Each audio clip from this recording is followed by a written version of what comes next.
It's almost mind-blowing to me how absolutely awful the marketing teams are for some of the games that release in today's gaming climate. You have games that come out like the original Watch Dogs way back in 2013, where the game is not even close to reflective of what the actual trailers were showing multiple times. People point to one video as the only downgrade, but it was across multiple trailers. You've seen the downgrade fiasco in a multitude of other games as well. It happens on almost a monthly basis. But I think we're beginning to lose sight of what it means to want to buy a game and how to get somebody to do just that. See, there's one thing that Borderlands 3 is already doing better than I think 95% of games that have released over the past half decade. Just take a look at what Anthem did coming up to its launch, right?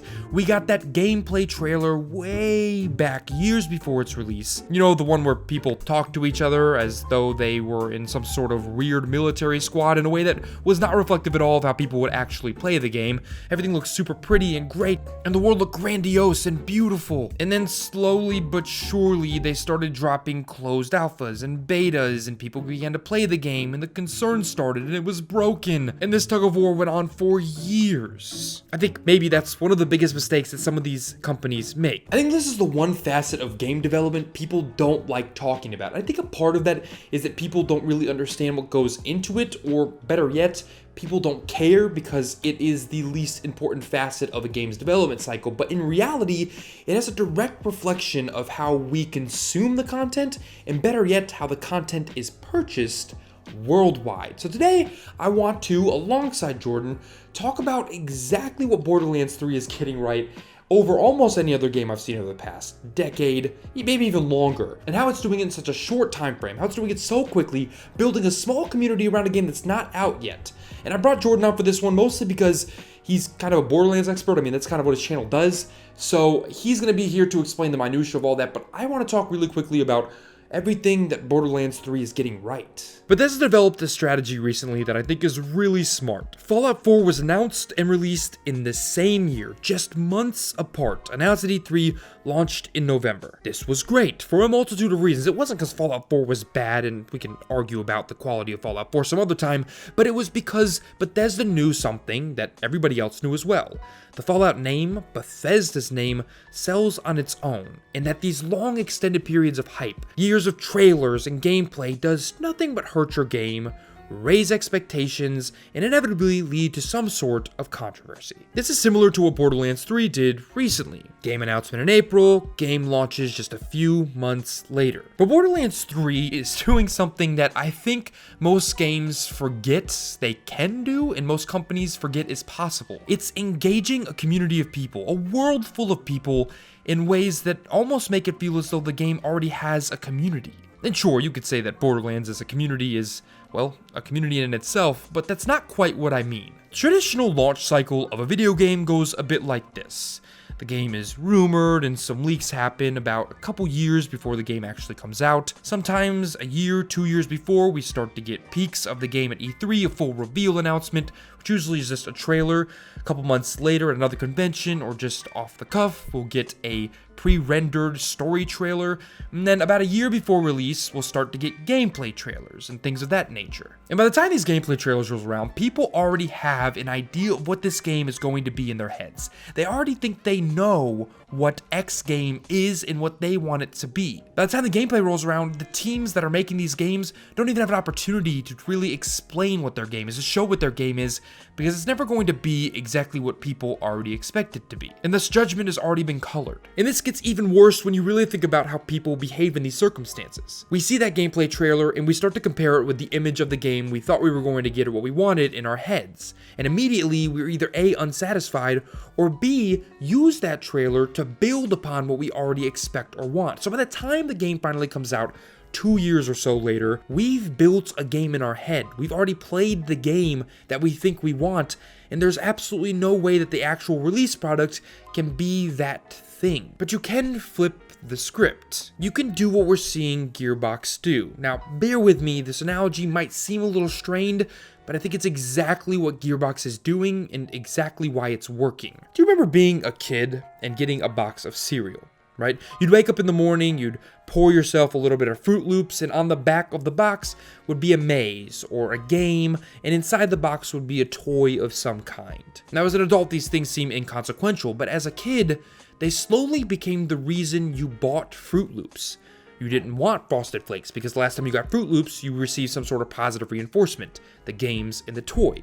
So from there on out, all you wanted was that same positive reinforcement. And as long as the Fruit Loops box gave you that reinforcement, it didn't matter what the cereal tasted like, as long as you were playing those games and getting those toys. Gearbox is taking the back of the cereal box approach. Every single bit of their marketing so far has been geared towards two people. The first are hardcore Borderlands fans, and the second are people that want to be intrigued by something. At PAX, we got the gameplay trailer, or whatever you want to refer to that as. A trailer that showed the game is real, it's almost done, it's here, here's the world, here's some characters, here's a gun with legs, and that's great. But ever since then, Gearbox has been mastering the arts of the tease. I'm gonna let Jordan, who is in part a Borderlands channel, explain the minutia of these teases and hidden messages, but what essentially Borderlands has been doing, before he explains all that, is creating this community of problem solvers, puzzle solvers, people that are excited about things, and giving them things to continue to be excited about, things to figure out, things to speculate over, and that drives YouTube videos to be made, articles to be written, forums to be posted on, blogs to be written. It creates this cycle of enjoyment before you even get your hands on the product. Better yet, they're headed straight for the people that are supposed to be promoting your game. There's a big gameplay reveal coming May 1st, not too long from now. And right after the world premiere, they're going to have actual YouTubers and content creators streaming on Borderlands Twitch channel, playing the game, showing tangible gameplay, people that people recognize, people who people trust, streamers, content creators that Gearbox knows will get people excited, but also people that have an audience who respects their integrity and their viewpoint on these things. It's no coincidence that Borderlands 3 and Borderlands 2 and even Borderlands for that matter are co-op games. Gearbox seems to understand at a foundational level that community is what's going to drive every single bit of sales for their game. Let's again juxtapose this with something like Anthem. Now, I want to be clear, I'm not saying Anthem's a bad game. I'm well past talking about the qualitative state of Anthem. I'm simply looking at the way the game was marketed and revealed. There was no intrigue with Anthem. There were no teasers, there was no community, there was no fun. It was simply, here's some really weird gameplay with a bunch of people not playing it as you will, and here's some betas that don't quite work, but hey, we'll fix these things. There was nothing that made me say I'm excited to play this with other people. There was nothing that made me say there's going to be a group of people who are excited to play it with me. There was no reason to be hyped for the next trailer or poster or teaser. It was just, when is this coming out? Is it coming out? Are we done yet? So let me explain exactly what Borderlands is doing. Well, let me do you one better. Let's go to an actual Borderlands expert, someone who spends their time and their channel on something exactly like this, and let's let him explain to you just how inventive Borderlands has been with all of this. Hey everyone, I'm Jordan Fringe, and I cover a large array of different interesting topics that, well, interest me on my channel. And one of those things happens to be,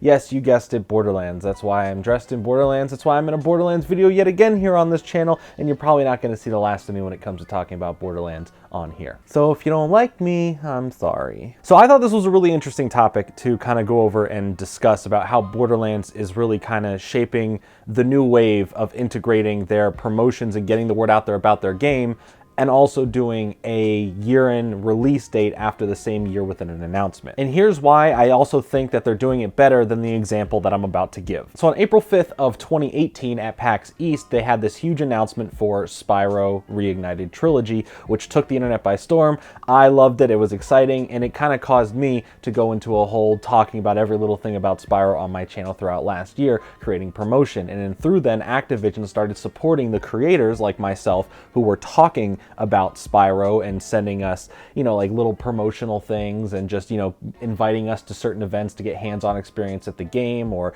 behind the scenes stuff or talking with people who worked on the game and a lot of cool stuff like that in order to keep us happy as we kept promoting and talking about the game in a sense of basically being their free promoters. Where Spyro went wrong, unfortunately, while they did have a good presence on their Twitter account, is the fact that they didn't use the opportunity to showcase full, long sessions of gameplay, have people come in and do more involvement for the promotion, have more trailers, have more stuff come out that really got to show the community aspect of it. And in that case, the community around Spyro was built around the people who were making the community, people like myself who were making videos, who were on forums, who were discussing it with people, and not with intervention from the higher-ups or the actual company. Where Borderlands is getting it right is the fact that they're also including everyone in on this who is a fan of Borderlands. It was really cool being there. Like I said in the last video I was on, at the PAX presentation. It really felt like a huge community of Borderlands fans that whole day, whether it was on the floor at PAX or at the presentation,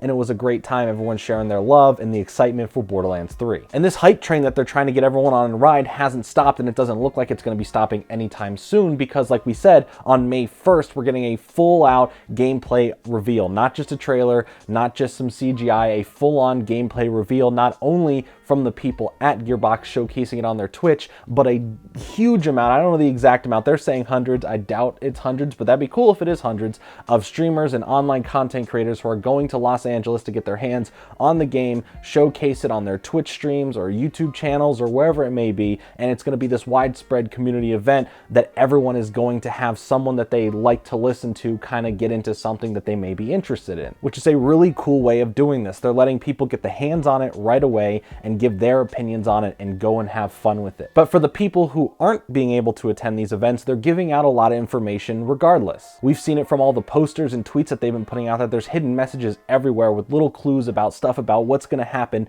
in the storyline. From Morse code on the posters talking about the Destroyer, which was the boss from the first game, or who was the first Vault Hunter, to little symbols that are really hidden that says the moon equals the key, and a dozen more little things scattered throughout just a poster that gives so many clues or insights and speculations that's causing a lot of people to make YouTube videos like myself, because I've covered this on my channel as well, going over every little bit of details and kind of discussing them or what's the meaning of them, because we have this huge community-wide effort online that are all scrambling to figure out every little thing, and then it turns into a whole discussion of what it could or couldn't be. I myself have gotten into many of discussions about different ideas over one little thing. I'll have an idea and then someone will comment another idea, and then I'll kind of form that and say, well, what if it's kind of this combination of both? And then someone left sides us and he just goes, whoa, what is this? And it's a whole nother new idea that no one even thought of, because that's just the community. There's so many people that are being active and thinking about what are the possibilities that this game can hold just from the little nuggets they're giving us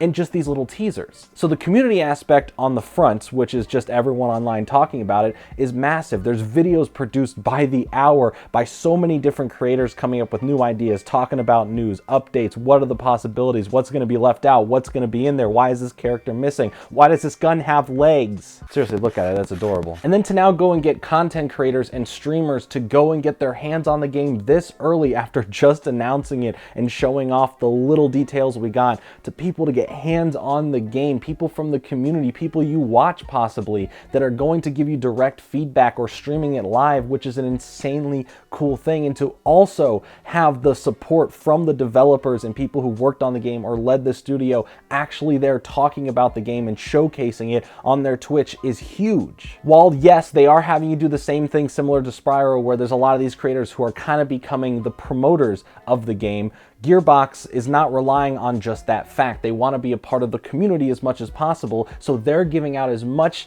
detailed and non-detailed information as possible, what they can for now, and having people get their hands on it right now. And despite Randy Pitchford online maybe saying some unsavory things or being a little bit too far with some of the stuff he says regarding the Epic Store and how people act online, they have been, including him, have been pretty open regarding what and what isn't going to be in the game. They've been talking about little things here and there, like, oh, what's the end game going to be like with DLC, which is a topic. If you head over to my channel, I have a brand new video out talking about the end game and some DLC that has been kind of discussed and rumored, and my predictions and thoughts on that, so definitely go and check that out if you're interested. But it really feels that the community-driven aspect of this is legit and real and big, and it's also supported by the actual developers and the game leads, and it really feels like a whole community effort to really support and rally behind this kind of game. And when there is such a strong community like this, it really makes me happy for the state of gaming. It's a lot of people coming together who are sharing their love of something and meeting new people and discussing so many new ideas together and getting constant news, information, and updates from the actual source. And not just getting a, here's Borderlands 3, it's coming soon, and being left in the dark for a year or two. They announced this game right at the tail end of March for a September 13th release.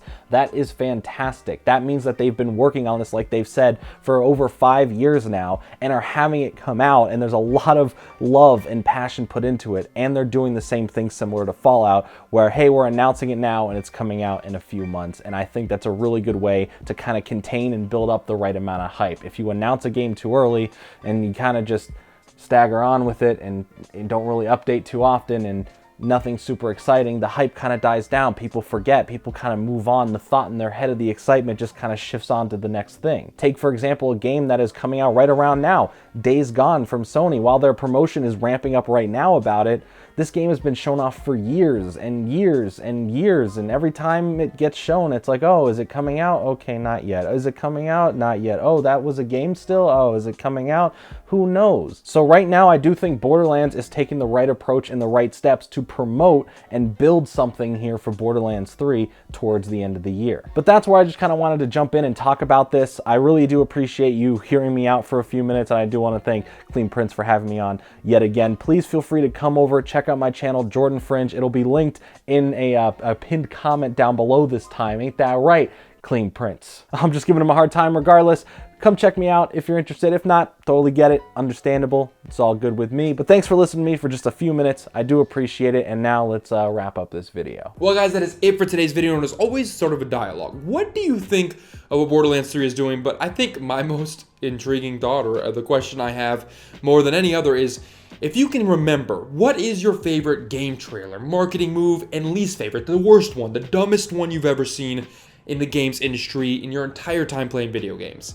Let me know the answers to any of those questions down in the comments below. Let's have a real conversation. As always, if you enjoyed this video, hit that like button. If you are not yet subscribed, press subscribe. I put out gaming analysis and examinations a couple times a week, whenever I can. So subscribe so you don't miss any of those. Really quickly, I'm sure you saw him. His name is Jordan. He was helping me out with this video. I called on him for this one. Every once in a while, he edits a video on this channel for me.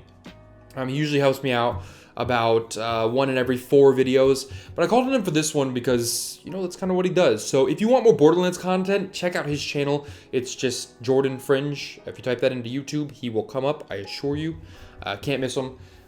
So yeah, type that in. I'm sure I'll put it right here for you. But yeah, as always, if you did enjoy this video, I'm sorry I put up more and more content each and every week. Maybe you'll catch some of that, maybe you'll enjoy that, but if not, thank you for giving me and this channel a shot, and until next time, guys, I'm out.